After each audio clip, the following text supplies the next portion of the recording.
नमस्ते दोस्तों। कभी ऐसा ख्याल आया है मन में कि सब कुछ छोड़कर किसी अनजान रास्ते पर बस निकल पड़ें अकेले? आज हम रॉबर्ट फ्रॉस्ट की एक बहुत ही powerful poem into my own को समझने वाले हैं। ये कविता एक तरह से खुद को खोजने, अपने सच को पाने की एक गहरी जर्नी पर ले जाती है। Welcome to English education hub. तो चलिए बिना देर किए इस कमाल की कविता की गहराइयों में उतरते हैं और पता लगाते हैं कि रॉबर्ट फ्रॉस्ट का स्पीकर आखिर किस चीज की तलाश में है। तो कविता शुरू करने से पहले जरा पोएट के बारे में बात कर लेते हैं। रॉबर्ट फ्रॉस्ट ये अमेरिका के बहुत ही माने हुए पोएट थे, और जानते हैं किस लिए? क्योंकि वो रूरल लाइफ मतलब गांव देहात की जिंदगी को बहुत खूबसूरती से दिखाते थे और इंसान की फीलिंग्स को, उसकी लिमिटेशंस को एक्सप्लोर करते थे। और हाँ, वो कोई ऐसे वैसे पोएट नहीं थे। सोचिए, उन्हें पोएट्री के लिए 4-4 बार पुलित्जर प्राइज मिला था। उनकी कविताओं में ना आपको हमेशा इंडिविजुअलिज्म, नेचर और ह्यूमन लिमिटेशन जैसे थीम्स मिलेंगे। और ये जो थीम है ना इंडिविजुअलिज्म का, मतलब अपनी एक अलग पहचान, अपना रास्ता, यही इस कविता इनटू माय ओन का आप कह सकते हैं दिल है। ऑलराइट, तो अब डाइव करते हैं सीधे कविता में। पहला स्टैंजा। ये स्टैंजा स्पीकर की यानी हमारे कवि की एक दिली ख्वाहिश को सामने रखता है, एक ऐसी ख्वाहिश जो उसे किसी अनजान दुनिया की तरफ खींच रही है। पहले मैं ये स्टैंजा आपके लिए पढ़ देता हूँ। तो यहाँ स्पीकर अपनी एक विश बता रहा है। वो कह रहा है कि काश ये जो घने काले पेड़ हैं, ये सिर्फ एक उदासी का नकाब ना हो, बल्कि एक ऐसे रास्ते की शुरुआत हो जो बिल्कुल अनजान हो, जो कहीं बहुत दूर तक जाता हो।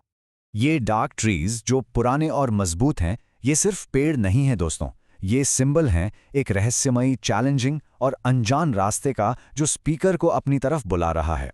ये जो उनकी मजबूती है ना, वो दिखाती है कि ये रास्ता आसान नहीं होने वाला। और फिर वो कहते हैं द मियरेस्ट मास्क ऑफ ग्लूम।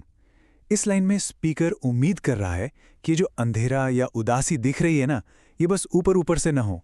वो चाहता है कि ये सिर्फ एक मास्क न हो, बल्कि इसके पीछे कोई बहुत बड़ी, कोई गहरी सच्चाई छुपी हो जिसे वो जानना चाहता है। और ये phrase unto the edge of doom, wow, ये एक बहुत पावरफुल हाइपरबोली है। हाइपरबोली मतलब किसी बात को बहुत बड़ा चढ़ा कर कहना।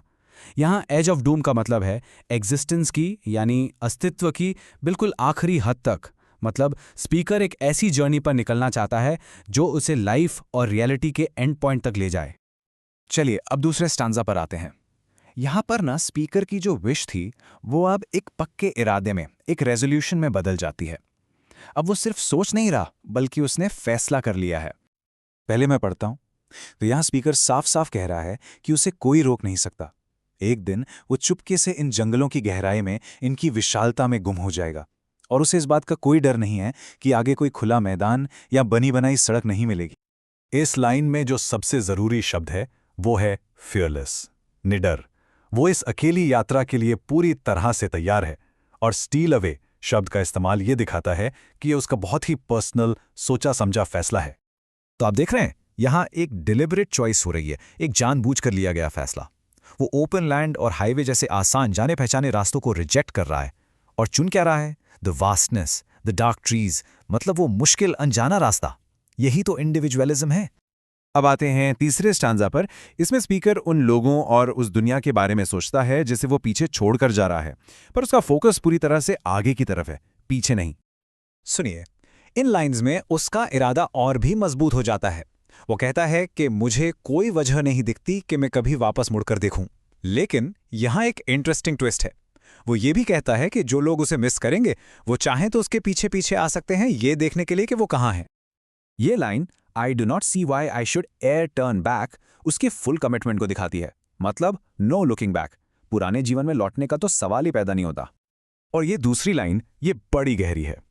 वो ये नहीं चाहता कि लोग उसे पकड़कर वापस ले जाएं, नहीं, बल्कि वो चाहता है कि वो लोग आएं, देखें कि उसने अपनी जर्नी में क्या पाया, और ये जाने कि वो आज भी उनकी उतनी ही परवाह करता है।